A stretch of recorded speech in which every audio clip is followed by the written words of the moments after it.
Frozen German Shepherd begs to enter the house. What the man discovers changes everything. Let us know where you're watching from, and don't forget to subscribe if you're new to our channel. The blizzard had stolen everything: warmth, strength, time.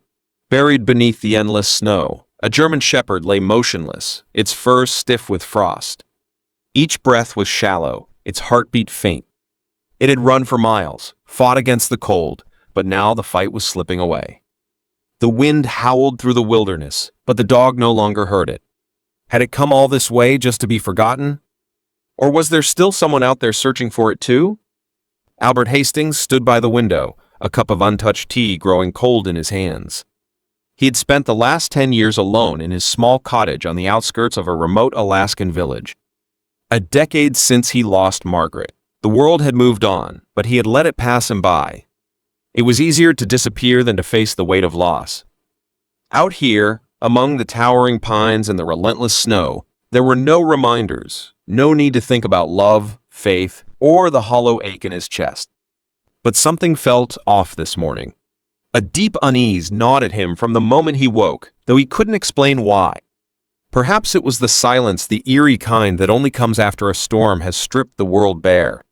Maybe it was the way the wind had suddenly died, leaving the air unnaturally still.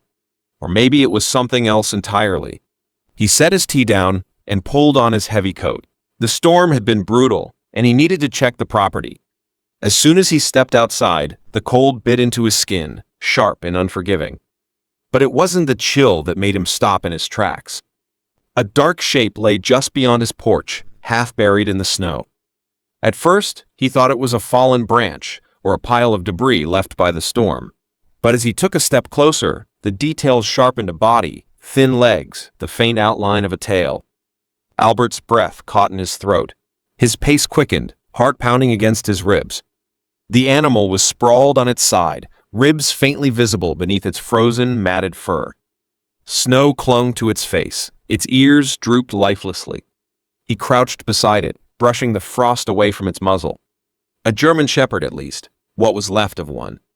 For a moment, he thought it was too late. Then, a breath so faint, it barely stirred the air.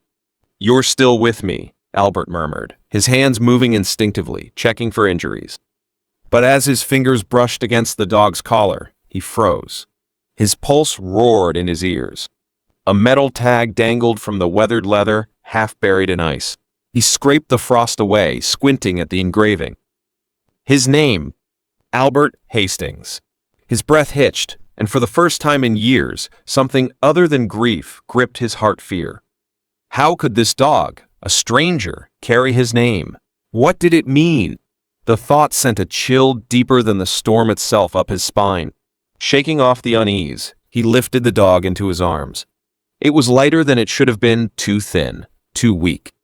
He pushed through the cabin door, kicking it shut behind him, snow melting into small puddles on the wooden floor. He laid the German Shepherd near the fireplace, wrapping it in the thickest blanket he could find. The fire crackled, casting flickering shadows across the walls, but the warmth had yet to reach the lifeless body beside him. "Come on," Albert muttered, rubbing the dog's legs to restore circulation. "Stay with me."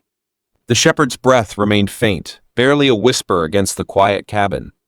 Albert hurried to the stove, filling a pot with water and setting it to heat. His hands moved with a steadiness he hadn't felt in years, muscle memory from a life before isolation, from the days when he had spent his time caring for others instead of hiding from the world. He soaked an old towel in the warm water, wringing it out before kneeling beside the dog again. As he ran the damp cloth over its icy fur, he could feel how deeply the cold had settled into its body. Every strand of fur was frozen solid, clumped together in stiff patches. Minutes passed in tense silence. Then the dog stirred. A small, barely there movement, but enough to make Albert freeze. "That's it," he whispered. "Come back."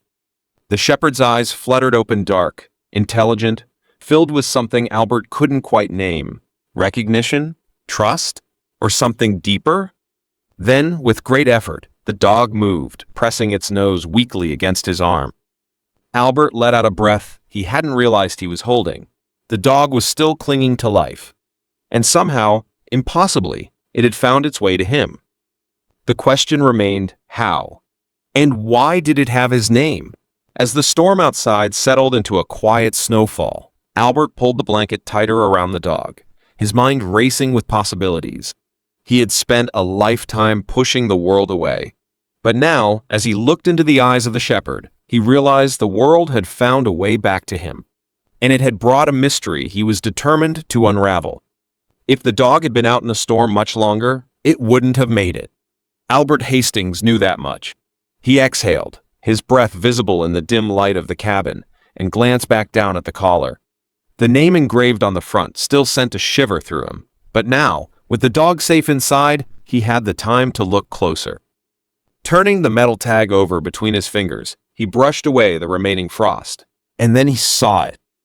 Another inscription, faint but unmistakable, "Bring him home." Albert's stomach twisted. Home. The word echoed in his mind, unraveling thoughts and questions he had buried long ago. Who had written this? Where was home supposed to be? And why had this dog, this stranger, arrived on his doorstep, carrying a message meant for him? His gaze drifted to the German shepherd, Max, if that was really its name. He tried to piece it together. This dog hadn't just wandered here by accident. Someone had sent it to him, or worse, maybe it had been looking for him all along. Albert pushed the thought aside and stood abruptly, his heart pounding in a way that had nothing to do with the cold. His feet carried him toward the far corner of the room, where an old wooden dresser stood untouched, coated in dust. He hadn't opened those drawers in years, hadn't needed to, but something in him whispered that he had to now. He hesitated before pulling open the bottom drawer. Beneath a pile of flannel shirts and forgotten keepsakes lay a stack of old papers. His fingers brushed against an envelope, its edges curled with age. The handwriting on the front made his breath hitch. Margaret Hastings. His hands trembled as he lifted the envelope, staring at the name. Margaret, his wife. Gone, like so much else. He forced himself to open it, unfolding the brittle paper inside. He needs you, even if I'm not here. Albert's breath caught in his throat. The words, written in Margaret's familiar script, felt like they had reached across time itself. He could almost hear her voice, soft, full of warmth, full of love. Even if I'm not here. His gaze snapped back to Max, still curled in the blanket, his breathing slow but steady. 5 years. Where had he been? How had he survived? And more than anything else, how had he found his way back? Albert dropped onto the old wooden chair beside the fireplace, staring blankly at the paper in his hands. His mind swirled with too many emotions, too many unanswered questions. It was absurd. It didn't make sense. And yet, deep inside, in a part of him he had long since buried, he felt something stir. Fate or something greater? The fire crackled softly, filling the silence. Max's fur, once frozen solid, was beginning to dry.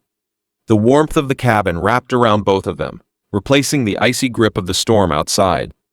Albert had intended to stay awake through the night, to watch over Max to make sure he pulled through. But exhaustion crept up on him, slow and unyielding. Somewhere between rubbing warmth back into the dog's frozen limbs and listening to the rhythmic crackling of the fire, his body gave in. Sleep claimed him in the old armchair beside the hearth, the heat of the flames keeping the winter cold at bay. When Albert stirred awake, the morning light had already crept through the frost-laced window panes, casting a golden glow across the wooden floor. For a moment, he barely remembered falling asleep at all. But then he heard the soft sound of breathing. His eyes shot open. He sat up sharply, heart pounding, as his gaze fell to the bundle of blankets near the fireplace. Max was awake. The German shepherd's deep brown eyes locked onto his, unwavering. There was something in them, something that sent a strange warmth through Albert's chest. Recognition? Trust? Albert hesitated. Then, slowly, cautiously, he extended his hand toward the dog, expecting hesitation or fear. Instead, Max pushed his nose forward, lightly pressing against Albert's palm. Albert swallowed hard. He wasn't a man easily shaken, but something about that small, instinctive gesture struck him harder than anything had in years. He hadn't felt this kind of connection in a long, long time. Max didn't move away, just kept watching him waiting. For the first time in a long while, Albert felt a pull towards something outside of himself. A silent understanding passed between them. A bridge formed in the space between his grief and the dog's quiet patience. As the morning unfolded, Max barely took his eyes off Albert. Though his body was still too weak to move much, his gaze followed every step Albert took around the cabin with quiet attentiveness. Albert paused, rubbing a hand across his face. 5 years. This dog had spent 5 years somewhere out there, surviving. And against all logic, against all impossibility, he had found his way back. Albert turned back to Max, his mind still reeling. The inscription on the collar, the message from Margaret, it all led to one unavoidable question. Was Max here to bring him home? Or had he come to remind Albert that home had never truly been lost? But there was an undeniable awareness in Albert Hastings, as though he had finally arrived at the place he was always meant to be. A ridiculous thought, yet one that refused to leave his mind. Where did you come from? Albert muttered, more to himself than to the dog. Max only blinked up at him, silent as ever.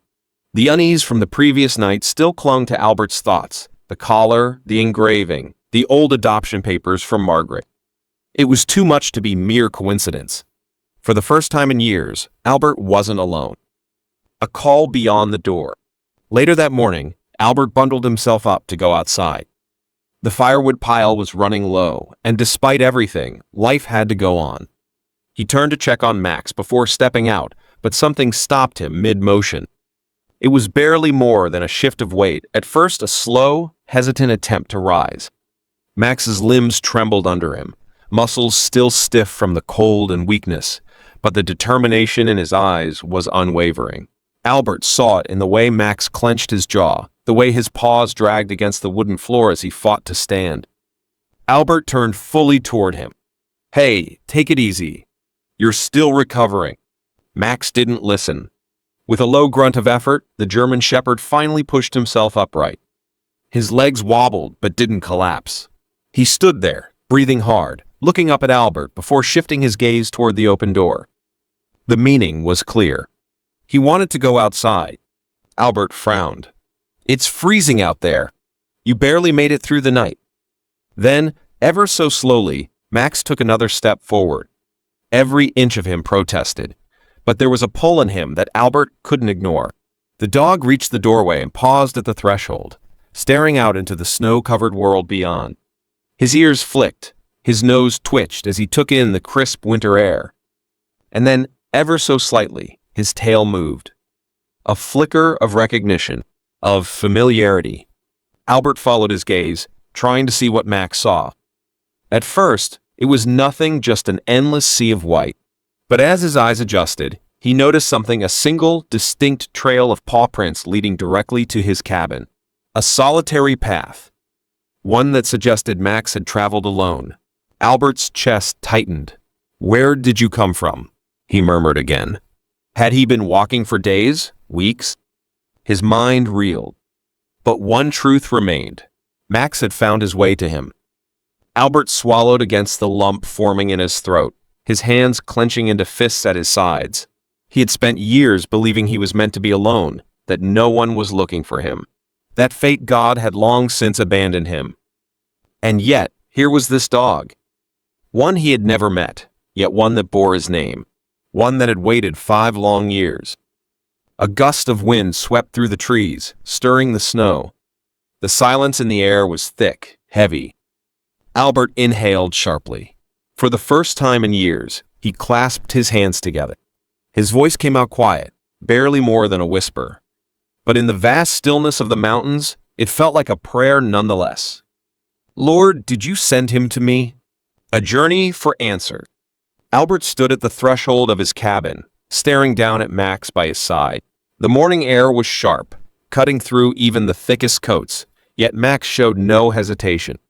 He had barely regained his strength, but there was an undeniable purpose in the way he moved. A quiet determination that mirrored the questions racing through Albert's mind. The single trail of paw prints leading to his cabin still lingered in his thoughts.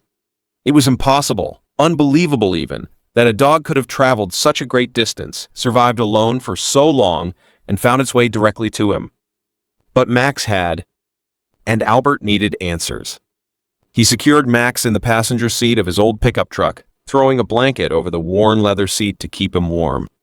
The engine sputtered before roaring to life, the truck groaning in protest against the cold. The road to Silverton was long and winding, cutting through thick forests and stretching across icy ridges. The town was small, a quiet place nestled between the mountains where everyone knew everyone. Or at least they used to. Albert hadn't set foot in Silverton in 5 years. As they drove, Max lay still, his head resting on his paws, but his eyes never left the window. He watched the trees blur past, his ears twitching at the occasional gust of wind. Albert stole glances at him now and then, still struggling to comprehend it all. "Where have you been?" he murmured, gripping the steering wheel a little tighter. "How did you find me?" Max didn't answer, of course, but as the truck rolled into town, Albert had the overwhelming sense that somehow, someway he was about to find out.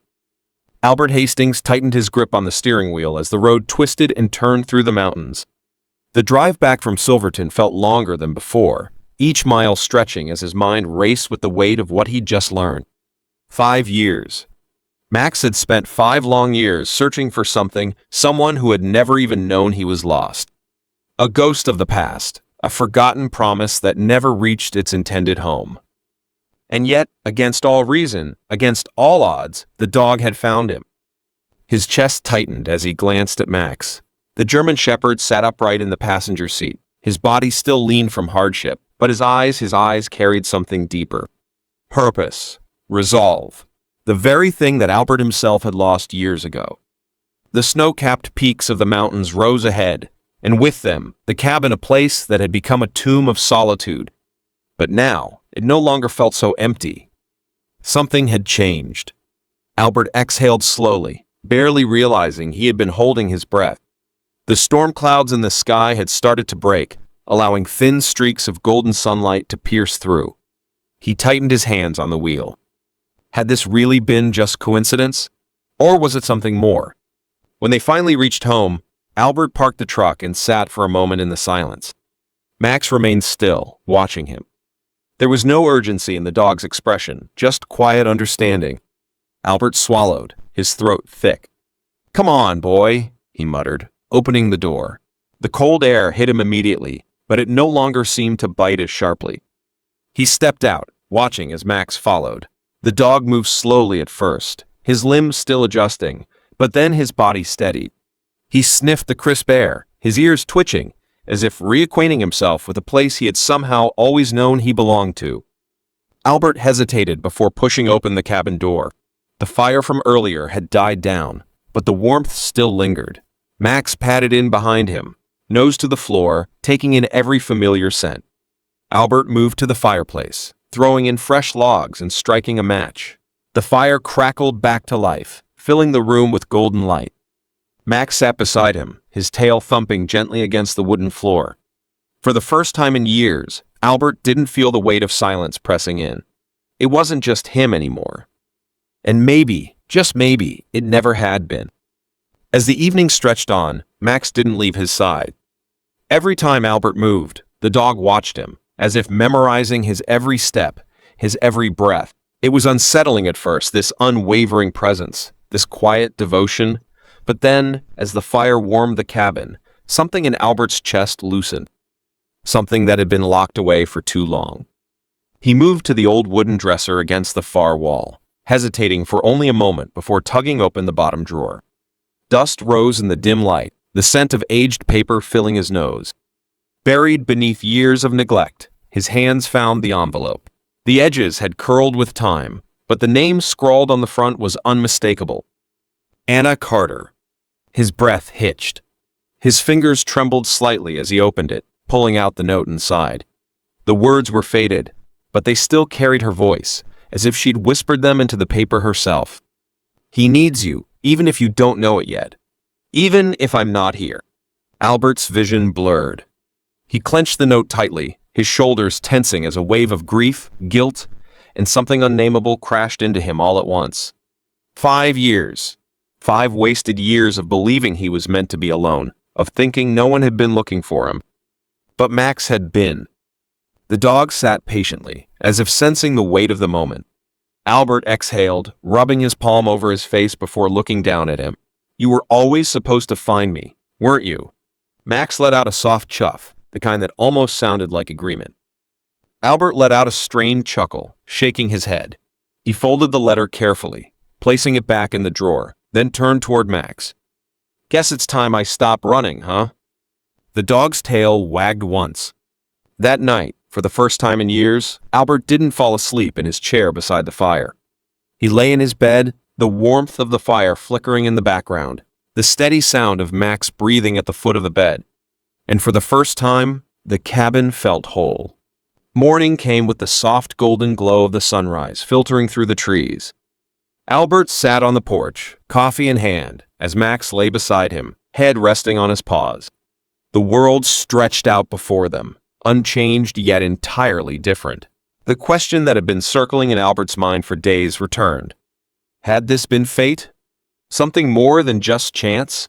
He wasn't a man of faith. Hadn't been for years. But now he wasn't sure. Albert reached down, running a hand over Max's fur. The dog sighed contentedly, pressing into the touch. There was something undeniably divine about this moment, about the way Max had come back to him, about the way everything had led to this. He looked up at the sky, at the clearing storm clouds and the soft light breaking through, and for the first time in years, he let himself believe in something again.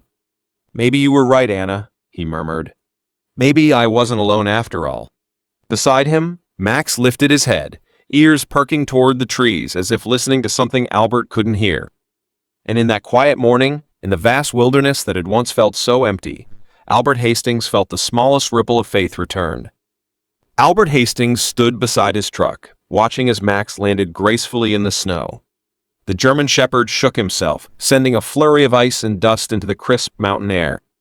His steps were steady, his body no longer trembling from the cold that had nearly claimed him. He had survived. More than that, he had found his way home. Home. The word settled in Albert's chest, heavy and unfamiliar. For years, this cabin had been nothing more than a shelter, a place to keep out the cold and the memories. But now, standing in its shadow, with Max at his side, it felt different. It felt alive. Albert reached for the door handle but hesitated. The cross above the fireplace, the journal filled with Anna's writing, the life he had left behind, everything was still inside, waiting. The weight of it all pressed against him, but for the first time, it didn't feel like a burden he had to carry alone. He pushed the door open, stepping inside. The warmth of the fire wrapped around him, and Max followed without hesitation, pausing to sniff the floorboards as if reacquainting himself with the place. Albert watched him, something deep inside him shifting. "You knew, didn't you?" he murmured, echoing the words he had spoken on the drive home. Max lifted his head, his dark eyes meeting Albert's. There was no answer, not in words, but in something deeper, a quiet certainty. Albert sat down in the old armchair by the fireplace, running a hand over his face. He hadn't expected today to bring him back to a church he had sworn never to enter again. He hadn't expected to pray. And he certainly hadn't expected to feel something stir inside him, something he thought had died along with Anna. Hope. The realization was almost too much. He leaned forward, elbows on his knees, staring into the fire as it crackled and popped. For years, he had lived in silence, punishing himself with solitude.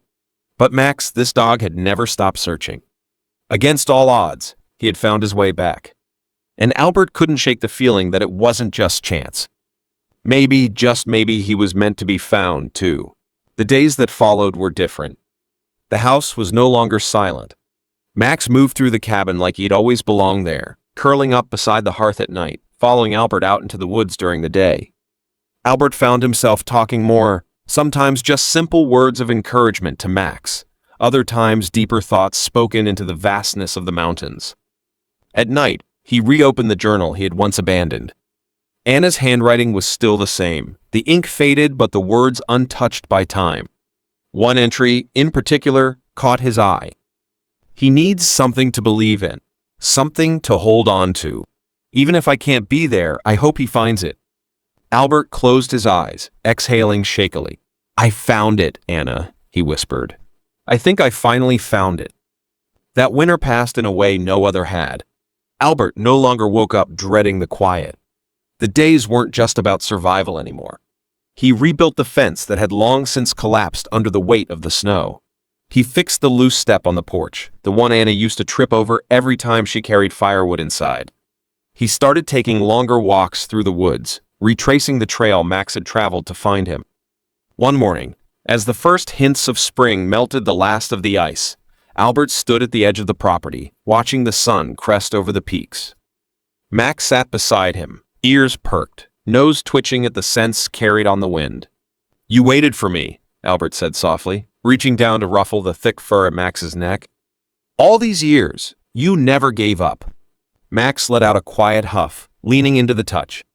Albert let out a small chuckle. "Guess it's my turn now." And for the first time in a very long time, he turned back toward the cabin, not as a man running from his past, but as a man finally ready to face it. The shelter was quiet when Albert Hastings stepped through the doors, the scent of clean straw and fresh kibble filling the air. It had been years since he had set foot in a place like this, and the memories hit him all at once, the joy of finding a companion, the heartbreak of leaving one behind. But today, there was no running, no avoiding. Today, he was here for a reason. Henry looked up from behind the front desk, his eyes widening slightly in surprise. "Well, if it isn't the man of the hour," he said, leaning back in his chair. "Didn't expect to see you again so soon." Albert glanced down at Max, who stood attentively by his side, tail swaying in an easy rhythm. "Didn't expect to be back," he admitted. "But here I am." Henry studied him for a moment, then nodded. "Something tells me this visit ain't just about saying hello." Albert exhaled slowly. "I need to know more. About Max. About where he's been." Henry scratched at his graying beard before standing up. "Come with me." He led Albert down the hallway lined with kennels, soft whimpers, and the occasional bark filling the air. They stopped at a small office at the end of the corridor, where Henry rummaged through a drawer before pulling out a manila folder. "This is everything we had on him," he said, handing it over. "Not much, but maybe it'll help." Albert took the folder and flipped it open. Old intake forms, a vet's report, even a grainy photograph of Max as a young dog stared up at him. His stomach clenched at the date on the adoption paperwork 5 years ago, almost to the day. Then his eyes landed on a note scribbled in the margins. "Found wandering near the old Carter property. Kept returning. Wouldn't leave the area." Albert's grip tightened around the folder. "The old Carter property," he repeated, his voice barely above a whisper. "You mean?" Henry nodded. "Yeah, the place you and Anna used to live before you moved up to the mountains." Albert's breath caught in his throat. He hadn't stepped foot on that land since the accident. Hadn't been able to.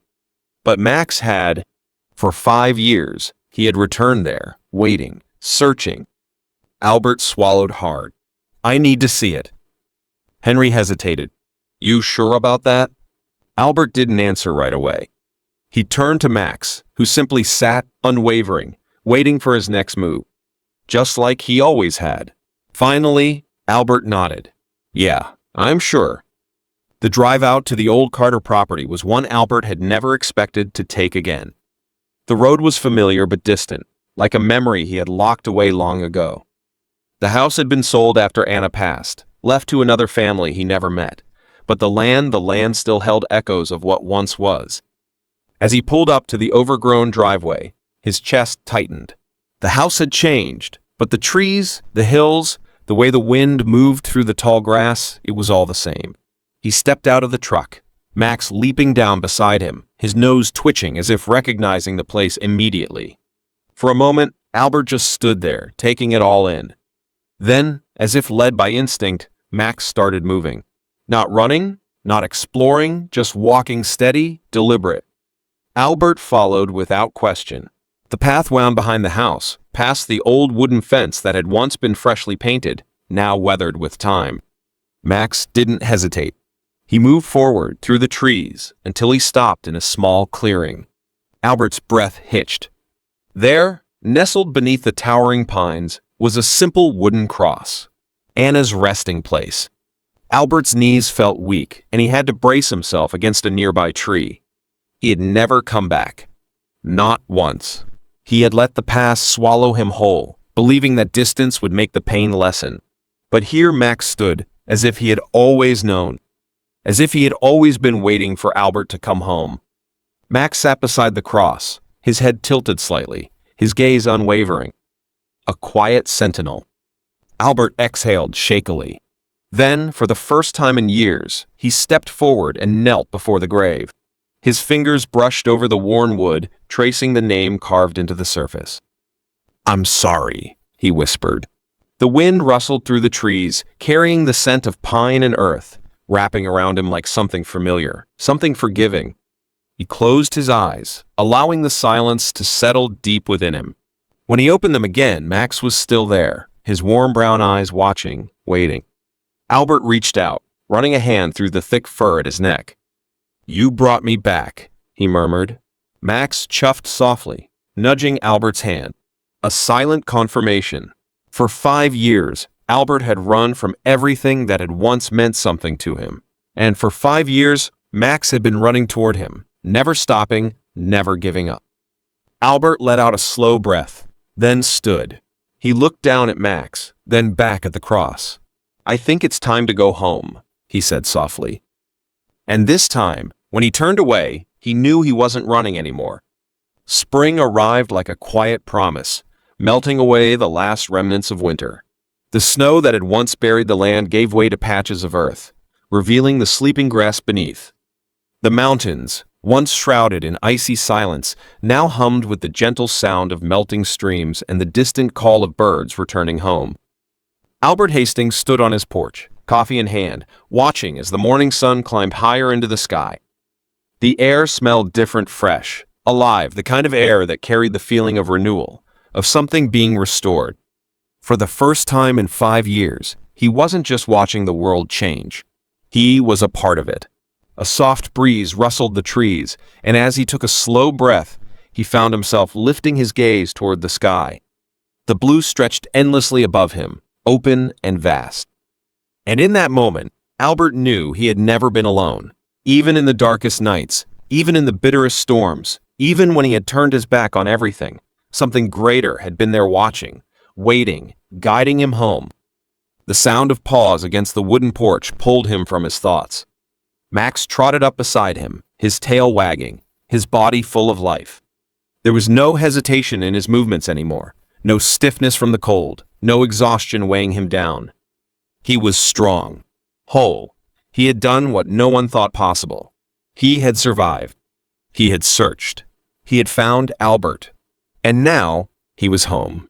Albert knelt down, running a hand over Max's thick coat, feeling the warmth beneath his fingers. "You did it," he murmured. "You brought me back." Max pressed his head against Albert's chest, a deep, content sigh escaping him. For a long moment, they simply stayed there, man and dog, survivor and savior, the lost and the found. Albert exhaled, his voice barely above a whisper. "We're home, Max." And for the first time in 5 long years, Albert truly felt it. Home wasn't just a place. It was faith restored. It was hope rekindled. It was a journey finally complete. And this time, he wasn't walking it alone. Life in Silverton had shifted in ways Albert never expected. The town that once felt distant now embraced him like an old friend. He had found purpose at the animal shelter, lending a hand where he could. Henry, the man who had kept Max's story alive, offered him a permanent role. "You've still got the hands of a vet," Henry had said one afternoon as Albert patched up a stray's wounded paw. Albert had only smiled, the weight in his chest lighter than it had been in years. Maybe it was time to reclaim what he had once lost. Each morning, Max was there, waiting by the truck, ready for the day. Every night, he lay by the fireplace, his presence a silent reminder that Albert was no longer alone.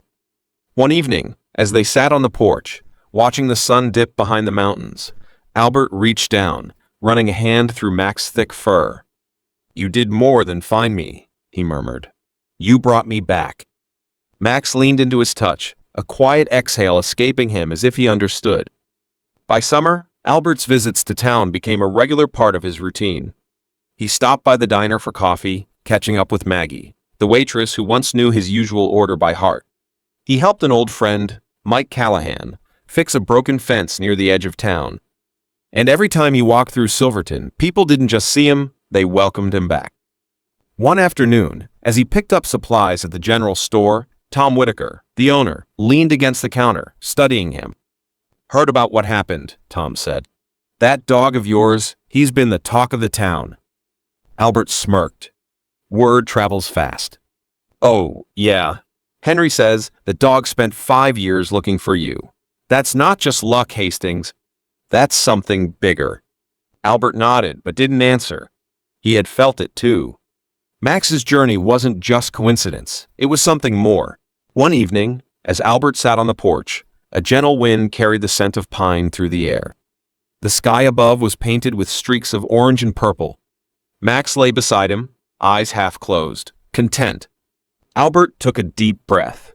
5 years of grief, of solitude, of convincing himself he was meant to be alone, had led him here. To this place. To this moment. And to the dog that had never stopped believing in him. Home wasn't just 4 walls and a roof. It was the people who waited. The faith that never wavered. The loyalty that endured. Albert turned his gaze upward, whispering words he hadn't spoken in years. "Thank you."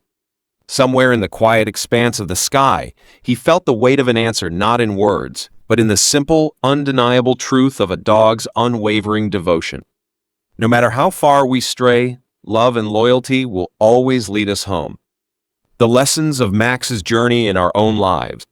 Max's incredible journey, his unwavering determination to find his way home against all odds, serves as a powerful metaphor for the human experience. In life, we all encounter moments of loss, despair, and isolation, much like Albert Hastings did when he retreated into solitude. Tragedy has a way of convincing us that we are alone, that the world has moved on without us, and that hope is nothing more than a distant memory. But Max's story reminds us of something profoundly important. No matter how lost we feel, love and loyalty will always find a way to bring us back home. How often do we let grief or fear keep us from reconnecting with the world? We build walls around our hearts, thinking that if we shut out the possibility of further pain, we will be safe. But in doing so, we also shut out the possibility of healing, of love, of rediscovering purpose. Albert spent 5 years believing he was forgotten, but Max never stopped searching for him. In our own lives, there are people who continue to love us, to believe in us, even when we don't see it. Perhaps it's a friend who keeps reaching out, a family member who refuses to give up on us, or even a faith that has been quietly waiting for us to return. Max's journey also speaks to the idea of divine guidance. The way he endured 5 years of searching, overcoming impossible odds to find his way back, was not just luck, it was something greater. It was a reminder that we are never truly alone. God works in mysterious ways, often sending us signs in the form of people, animals, or unexpected moments that nudge us back onto the path we were meant to walk. Sometimes, those signs are subtle, a comforting presence, an unexpected encounter, a gentle reminder of something we had long forgotten. Other times, they are as undeniable as a dog with our name on his collar showing up in the middle of a storm, forcing us to confront the truth we have been avoiding. Max's presence in Albert's life was not just about companionship, it was about redemption. He reminded Albert that he still had a purpose, that he was not meant to live out his days in isolation. And isn't that something we all need to be reminded of from time to time? No matter how far we stray, no matter how lost we feel, there is always a way back. There is always a chance to heal, to reconnect, and to begin again. In our own lives, we must ask ourselves, what are we running from? What have we convinced ourselves is gone forever? And what signs have we ignored that are calling us back to love, to purpose, and to faith? Max never gave up on Albert, just as life, love, and God never give up on us. All we have to do is open our eyes, listen to the quiet whispers of hope, and take the first step home. Thank you for joining us on this journey. If this story moved you, be sure to like, comment, and subscribe for more inspiring stories of resilience, hope, and the unbreakable spirit of life. See you in the next story.